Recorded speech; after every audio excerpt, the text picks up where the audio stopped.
Right,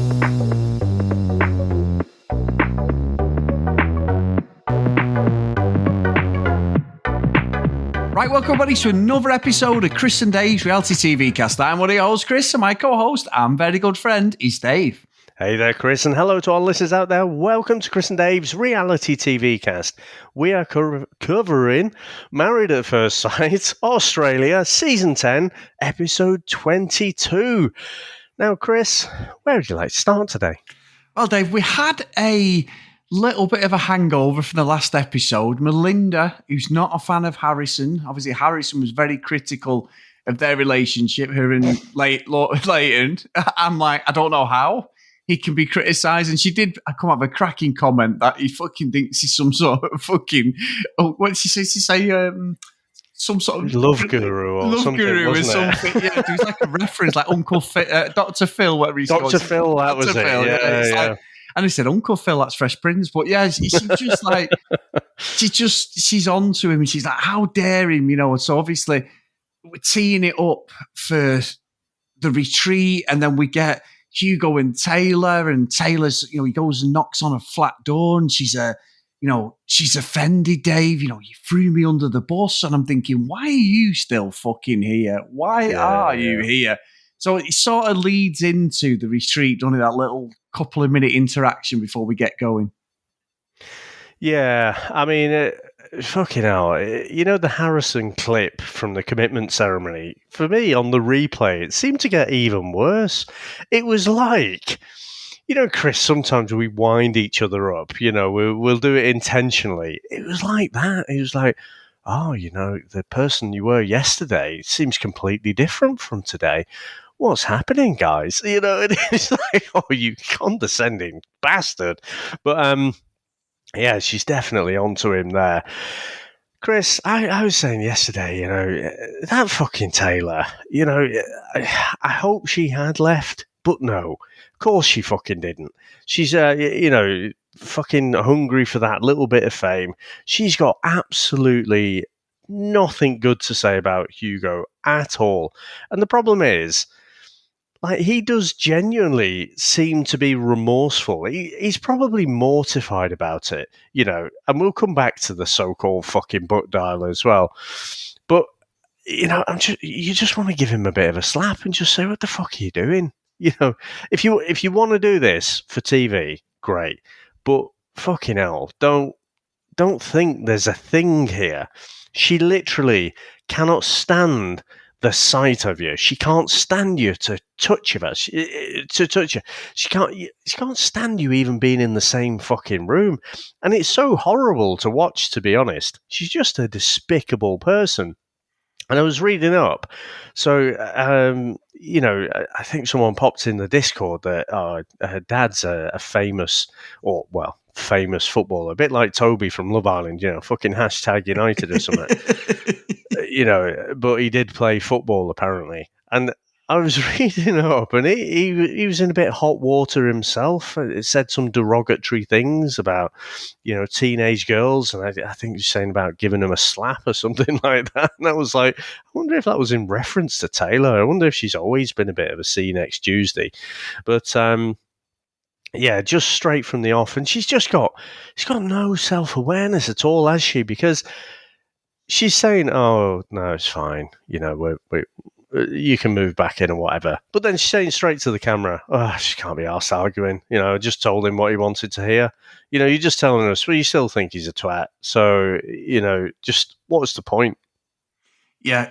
And what got me, Dave, apparently, you know, when we get to the retreat, you know, as I said, the Evelyn and Melinda are talking about Harrison, but we get this little round table situation. So the guys are on one table, the girls on another. The girls are chatting away.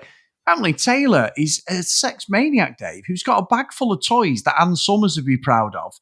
And she's been fucking sexting her ex, Dave. She used to get it every day. And Hugo's there in the backdrop of it. Now, I'll be honest with you. I do think you are onto something here. I do think Hugo is here for the fucking fame and the legs of it all. Because why he's flogging a fucking dead horse with her, I do not know. It's a waste of fucking time. But when she's doing this sort of thing, this is her trying to push him away. And if they, like the stuff about them getting a bit of a fee for doing this is right, is she doing it so she sort of breaks him? She is horrible. She's horrible. And it makes it even better. She's offering fucking advice to the other couples later on. I'm like, how can you, of all people, be offering advice to anybody? Your actions have been like comical. She's been like a pantomime baddie acting ridiculous. And Hugo is just a fucking doormat. And it's like, mate, give it up. And honestly, his fake reactions to her saying she was sexting her ex and all this, Dave, I was like, I'm not buying any of this fucking baloney, as much as I'm not buying the fucking butt dial either. I don't know. I thought his reactions were quite authentic, to be honest. I mean, you know, you could argue about why she's speaking so loudly when he's right fucking there in earshot. And maybe that's the thing. You know, she does seem like that nasty fucking individual that would just like to stick the fucking knife in. I was going to say stick it in there, but given your previous comments about a bag full of fucking Sport Billy bag. Yeah. Mary Poppins bag. Well, what's this? Oh, it's a pneumatic drill. All right, great. Just keeps going and going.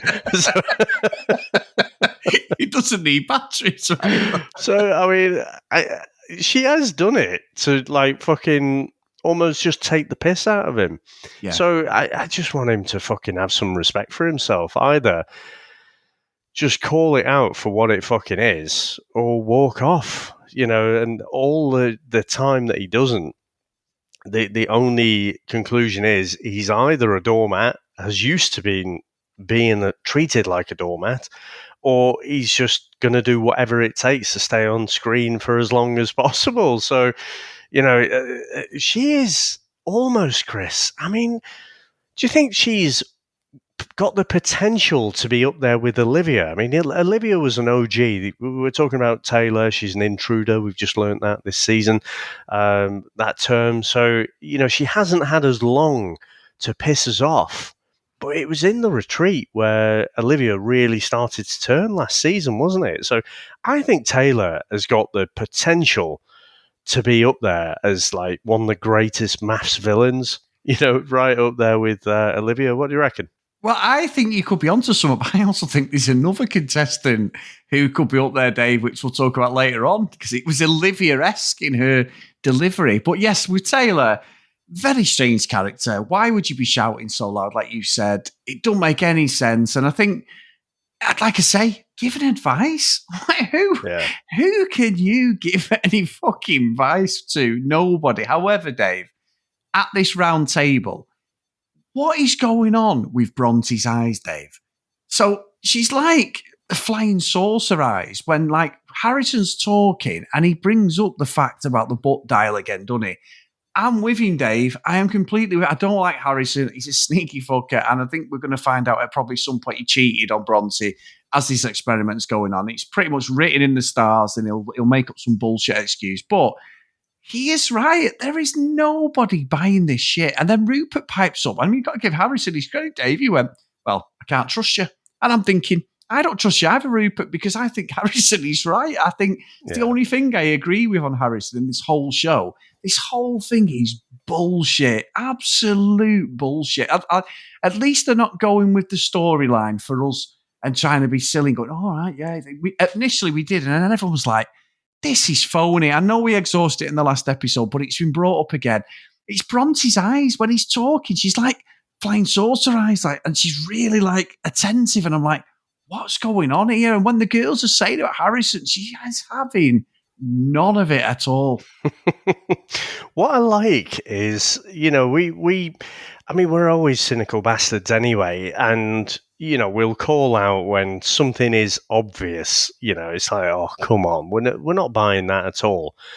Chris, this is the first season when I think the contestants themselves are leaning into the nonsense. Yeah.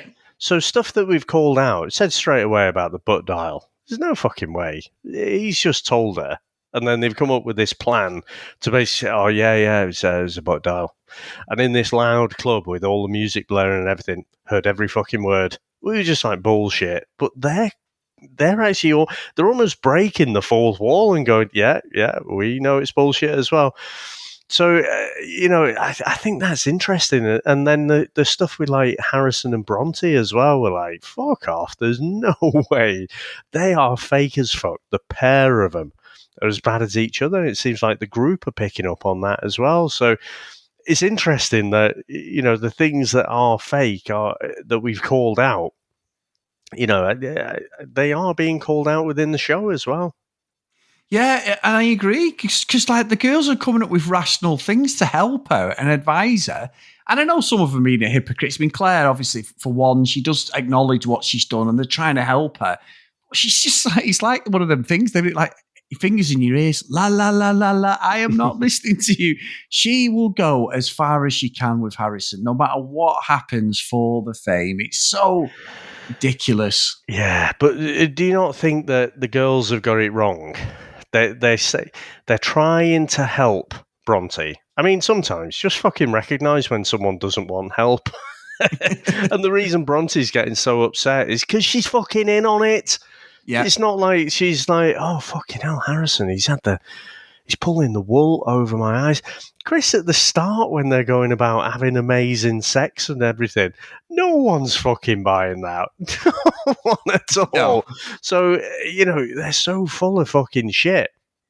But, the girls aren't recognising that Bronte is totally fucking in on it as well. And she knows that people are getting a bit too fucking close. And that's why she has to play the fucking drama queen. And it's like, oh no, it's questioning my relationship. So it's all bollocks. But I'd be interested where, and will the girls, a little bit like Laverne and Chris, where everyone else starts having these side conversations, because it's all right having these big group conversations, but I want to see some of the other couples, like, put some theories together. Like, why are Bronte and Harrison doing this? Are they just trying to fool us all and then do the old, 2 weeks after, or we decided to split up kind of thing, or what? And maybe and you could be right, maybe that's why Evelyn's going at him, Dave, because she can see a faker, because she's fake as well. So maybe she feels the old Spider-Man meme. She's look at, oh my God, these two are as bad as me. I need to get them out the experiment, because I'm not a fan. I keep saying it. I'm just not a fan of her. I don't believe her either. And Rupert, fucking bellend. He's a fucking knob. That's the brilliant thing, isn't it? And I do think, as each season we've watched, the people who are in there for what seem like genuine reasons seem to be diluted more and more. Everyone knows what the fucking game is now. Yeah. And so, the wannabes are just increasing in population and percentage of contestants. And so it's just amusing. I go back to that bloody episode of Bachelorette, when that was when the penny dropped for me, when every fucker in there, the whole precedent is basically you go on to The Bachelor, and if you miss out on top spot, but the public like you, you've got a good chance of being in being the next Bachelorette. And then the blokes who are on The Bachelorette, again, if you're quite popular, you make it through to the later stages, but you don't actually win the top spot, you get to be the next Bachelor. It's this whole incestuous thing, and the whole precedent is set by like a quarter of a century of fucking seasons. But if someone was to misstep and actually show their hand that, oh, well, yeah, I'm on The Bachelorette, but really, I kind of don't want the top spot. It's better to come second or third, and then I get to be the Bachelor. That is an interesting concept, isn't it? But if someone from the rest of the group gets a sniff of that, even though they're all massive fucking hypocrites, and they've all thought about it, from the time when they've applied, they've gone through the audition process, they're getting ready for the first night and everything. Everyone's fucking thinking about it. But if you dare to have the finger of blame come around and point towards you, you are fucked. You're more fucked than a woman who's accused of being a witch in the medieval times. You know what I mean? You are the way you were going, just screwed. It's the fucking Crucible. It's the Salem witch trials. It is fucking that all over. And so that's what you've got here. You've got a bunch of fakers calling each other out for being fakers. Well, I didn't know where you were going then, Dave, but I Motherfuckers. thought, hang on a minute, are we editing this? I But shall descend from my fucking high horse and soapbox now. no. I tell you what, though, Dave, and I said it before. I got a bit of PTSD towards the end of this episode because Alyssa went full on Olivia with her story to Duncan. Duncan stood there, minded his own business, but apparently when the girls have gone off and the guys have gone off, she wants attention off him, Dave. He's like, well, what do you want? I'm like, and I'm going, I don't know what the fuck's going on here. And he wasn't being a knob. He wasn't being aggressive. He was trying to ask her. Then when she says, I just want attention. And he went, do you want a hug? No. Like, what? You've just fucking contradicted yourself. And then the fucking way she delivered the fucking interaction to the girls, you think Duncan was stood over her, being dead aggressive and nasty. And the girl's like, what a bastard. And I'm like, this is fucking for real. This is like fucking Taylor again. I was like, you're telling this story. And then Duncan's telling the story to the guys, which is exactly what we saw. And I'm like, I don't fucking get it. And when she said he's not my type, and every girl was like, I think I need to fucking divorce my husband, because I think they were all thinking, I want to get with Duncan. Yeah, I know, yeah. Like, what did you think of that? Because I thought Alyssa was just lying her ass off there. There's something going on here. Well, you say you had PTSD. I had fucking PTSD for a bit fucking closer to home. Honestly, I did. It fucking. I was just like, oh shit, this is what it was like for me. Yeah, I was just genuinely perplexed by it. But then, but then feeling like, is there a missing code here? Because I do recognise these behaviours, but I'm still equally perplexed now. It's like, I don't know what Duncan could have done. Other than my instant reaction now would be, fuck her off. Yeah. Don't even try, because you cannot fucking fathom, having tried to fathom that non-linearity. Like, there is a different rule book that I do not understand, and I'm too fucking old to ever want to play that game again. It was just, oh, Chris, it pissed me off no end. And yeah, I'd just say, Duncan, fucking danger, Will Robinson, get the fuck out of there. Because I said in the last episode, he is basically developed in a test tube or something to be as close as the perfect man. You know, it's like twins. I think I'm the other half. I'm Danny DeVito. So, but yeah, she was just. I've said before with Alyssa, she's got some real nasty traits. She's got this facade. She's got this like act that she puts on, that she's a nice person. But she's really quite nasty. What was all the fucking shit with Claire as well? It's like fucking consoling with Claire. It's like you wanted to fucking feed her to the wolves the other week. Yeah. You know, once cheater, always a cheater. Like, fucking, it's outrageous. Now that Duncan's the arsehole, oh, she's best fucking mate, isn't she? Again, like what game? What is the reasoning behind that? It's like she's just pushing him away. Unless there's stuff going on we don't see, I don't believe that. I think Duncan's been straight down the line. He even said that. When he started apologising, he was doing it like just to say, look, if I have done that, I'm not aware of it. I apologise. He was being reasonable, and she was having none of it. It was just like he gave her solutions to her questions, the things she was quit. Not interested, Dave. It had gone so far. She was like, I'm on camera here. I'm going to have to go through with this, even though she looked ridiculous. I just didn't get the reasoning. And like you say, Duncan just needs to get out of Dodge City there, because that is not a healthy relationship. Yeah, no, the only slight caveat that I'd have to it all is, okay, so we didn't really see that much from the day, but I mean, if he had spent all day with the guys, I kind of feel like that's okay as well. You know what I mean? It's like, are you that fucking needy? You've been in each other's pockets for the last 4 weeks. Is he not allowed to spend some time with the guys? Is it because you struggle to bond with the girls? Is that what's going on here? It was just, again, listeners, please help me out because I do not understand this behaviour. And is it just? It looks on the face of it to me like she's just fucking bonkers. But is there is there something else? Am I playing drafts and she's playing chess? It's just completely different rules. Could Duncan have done anything different there? It was brilliant because he even said to her, like, but we're next to each other, literally.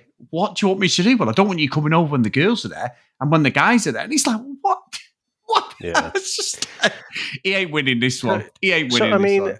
We've seen plenty of other people and, on this season. Can you imagine how Harrison would have reacted? Or Cam? Or fucking hell, Cam. Can you imagine that?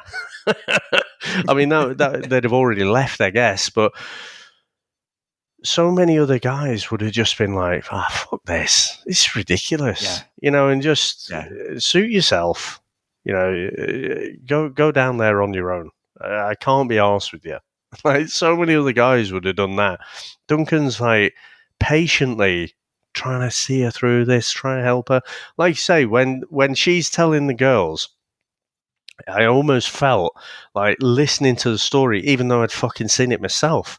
I could almost imagine Duncan like smashing fucking chairs up and stuff, like he was angry. That's the picture that she was painting to the girls, and the girls are lapping it up. It's like, that's fucking ridiculous, isn't it? And when he's telling the guys, I'm like, yeah, that's what I saw, not her version. So yeah, I think you're right. You're right. She could turn into another Olivia. I think she's got that same kind of veneer. That kind of, I'm all sweet and everything, look at me. But, I still hold grudges since I was 5. I absolutely think these two might be wired the same way. Let's see, Dave. We need a good baddie, don't we? So, excellent stuff. And thank you guys for tuning in as always. If you want to email us, cdrealitycast@gmail.com, on social media @cdrealitycast. Get over to Facebook, Chris and Dave's Reality TV Cast, and come in there, show your support and get involved with the community over there, guys. We do appreciate it. And if you do want to support us a little bit more, patreon.com/cdrealitycast. So, today's roll call of honor is Helen, Alex, Macy, Nicholas, Schmave, Emma, Fiona, Cassie, Megan, Kate, Maggie, Kristen, Zoe, Gillian, Keith, Brianna, Helen, Chloe, Noreen, Joanna, Libby, Katie, Dee Dee, Susan, Hennessy, Tracy, Lauren, Lucky Green, and Ken Gustafson. So thank you so much, guys, for all your support. Amazing stuff. We're halfway through Maths Day this week, and the last week of Love Island has been amazing because we're fucking near the end. Fucking hell. Oh, my word. But thank you very much, sir. I really do appreciate you holding the fort. I'm going to be flaky as fuck over this next week. Things are really tough. But I do appreciate you day in, day out. It doesn't matter